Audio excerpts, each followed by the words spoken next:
Air signs, tignan natin kung ano po yung mensahe para sa iyo ngayong araw. Keep in mind po na ito ay general reading lamang. So, hindi po lahat ay makaka-relate.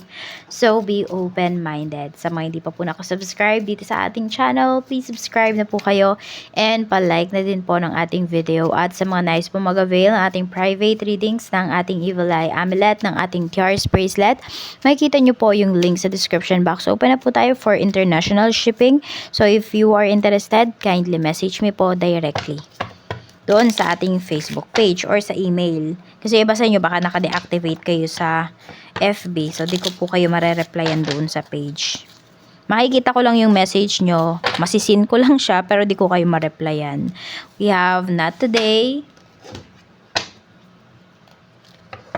Okay, may mga tao dito na pwedeng ayaw mong makausap or the other way around. Parang iniiwasan mo or iniiwasan ka. Or air sign. So, tingnan nyo na lang po kung ano ba yung mensahe. Energies naman can be reversed. Tingnan po natin ano pa yung mensahe for you. Mayroon tayo ditong Queen of Cups. At nga ba ito yung kinuha ko agad? Okay. Meron dito nagtatampo. So, pwedeng ikaw yan, air signs, nagtatampo kasi doon sa isang tao. Gusto mong ma-realize niya yung mga sinabi niya sa'yo or ginawa niya sa'yo. Kaya hindi mo siya kinakausap. Yan, kaya iniiwasan mo siya. Gusto mo siyang mag-effort, put heart in your work. Okay, nagdaramdam niya nga yung iba sa inyo dito. Bakit? Kasi syempre, naging totoo kayo dun sa tao na yun, di ba? Lahat naman ng effort na binigay niyo sa kanya is bukal po yun sa puso ninyo. Kaya lang kasi, pwedeng, ma-feel mo kasi na parang hindi man lang niya na-appreciate. Yan. Pwede rin may magko-confess po sa inyo dito, pero baka kayo yung umiwas kasi hindi nyo type.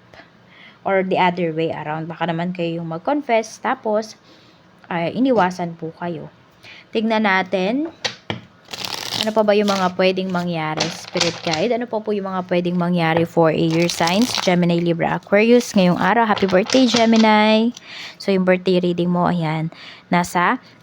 Nandito na yan sa ating YouTube channel. We have Two of Wands.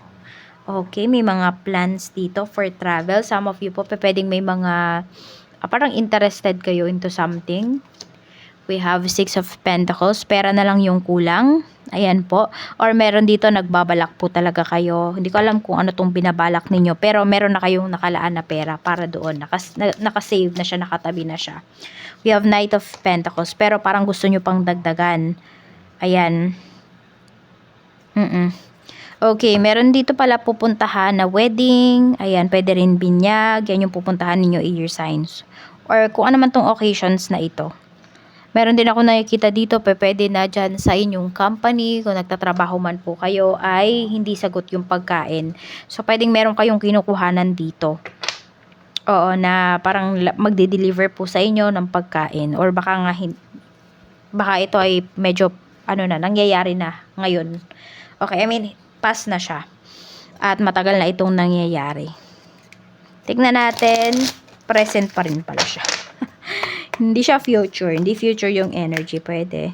Sa family mo, we have Four of Wands. Ayan. So, pwedeng sa family may nag-iiwasan. We have the Lovers. Medyo may nagtatampo nga. Alam mo yung parang merong gusto makipag-ayos. Yun yung nakikita ko dito. Sa mga friends naman, we have the Magician. Tapos, we have Seven of Pentacles. Pagdating sa iyong mga friends. Okay. Sa friend mo naman,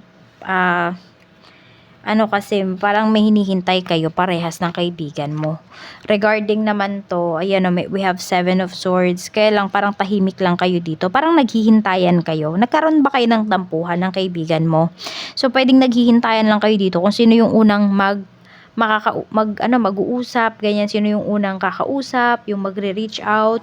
So, kung ikaw naman ay, ayan, kaya mo naman air signs, ikaw yung mag-reach out sa kanya. Pero, ayun, more on naghihintayan po yung nakikita ko dito.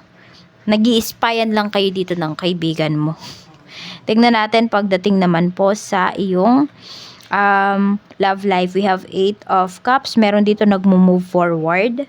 Ayan, or pwedeng move forward na meron pong magko-confess nga po sa inyo ngayong araw. We have the Emperor, moral and confession. Meron din naman dito mag-move forward kasi po pwedeng may pipirmahan kayo na pwedeng annulment or divorce papers. We have the Fool, meron na kasing gustong makalaya or siguro parehas nyo nang gustong bawiin yung freedom po ninyo.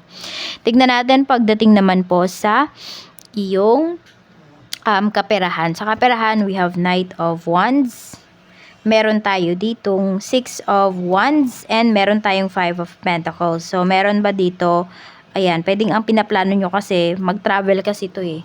So, pwedeng magta-travel yung iba sa inyo just for leisure. So, medyo meron nga lang iniisip ninyo pagka, yes, makapag-travel nga kayo. Pero pagka uwi nyo naman, pwedeng mababaon kayo sa utang. Or may mga bagay kayo dito na hindi nyo mababayaran. So, nagdadalawang isip po yung iba sa inyo. Meron din naman dito, pwedeng magta-travel kayo because of work or gusto ninyong mag-travel, gusto ninyong mag-abroad. Kaya lang, kulang kayo sa finances. At hindi nyo alam kung kanino ba kayo lalapit. Kaya, mag-iipon na lang muna po yung iba sa inyo. So, ano lang, decision mo lang talaga ito. Air signs, okay? I mean, nasa decision mo talaga siya. We have Ace of Cups pagdating naman sa trabaho.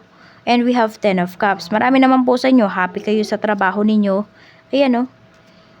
Hindi kayo masyadong nagpapaka-stress. Wala naman kasing trabaho na hindi nakaka-stress eh. Darating at darating tayo sa point na may stress tayo.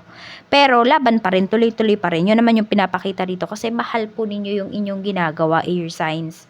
O, hindi rin naman din kayo magtatagal dyan kung hindi nyo talaga ginusto yung inyong trabaho. Tignan natin ano pa yung mensahe. Ayan, pwede rin pala dito, meron kang kaibigan na baka ikakasal. So, invited po yata kayo. Tignan natin ano pa yung mensahe katrabaho pala. Tignan natin pagdating naman sa business. We have the Hanged One, we have the Hierophant, and we have 8 of Wands. Okay. So, meron dito meron kayong client, kaya lang parang naghahanap pa siya ng mas mura, ganyan. Naghahanap pa siya ng ibang ma-orderan niya, mabibilhan niya. Pero ayan po, parang nilatag mo na sa kanya lahat. So, parang hinihintay mo na lang yung kanyang decision. Actually, babalik po yan sa inyo. Wala siyang mahanap na katulad ng products ninyo or kasing quality ng products po ninyo. Kaya makukuha nyo pa rin yung taong ito, yung kliyente na to. Tignan natin, ano pa yung mensahe. Ano pa po yung mensahe? Pasensya na po kayo kung may naghihilik. Ayan, si Sugar po yan. Tignan natin. Blessings. We have a blessing on your health. More on health, lagi yung lumalabas dito ngayon. So, siguro, need ninyong maging health conscious. Need nyo talaga na maging aware sa health po ninyo. A blessing for a mother. So, meron dito, pwedeng baka buntis na po, pero hindi nyo pa alam. Mayroon tayo dito nga blessing on a battle that cannot be avoided. Okay, so meron naman dito, kahit malalaki na po kayo, tapos pag nagkakasakit kayo, nararamdaman nyo pa rin na nag-aalala sa inyo yung mother ninyo. Nararamdaman nyo pa rin yung concern. So, we have number 29, 12, and 9. Yan po yung inyong mga lucky numbers. Maraming salamat po sa walang sawang pagsuporta ninyo dito sa aking channel. Mag-iingat po kayo always and more blessings to come.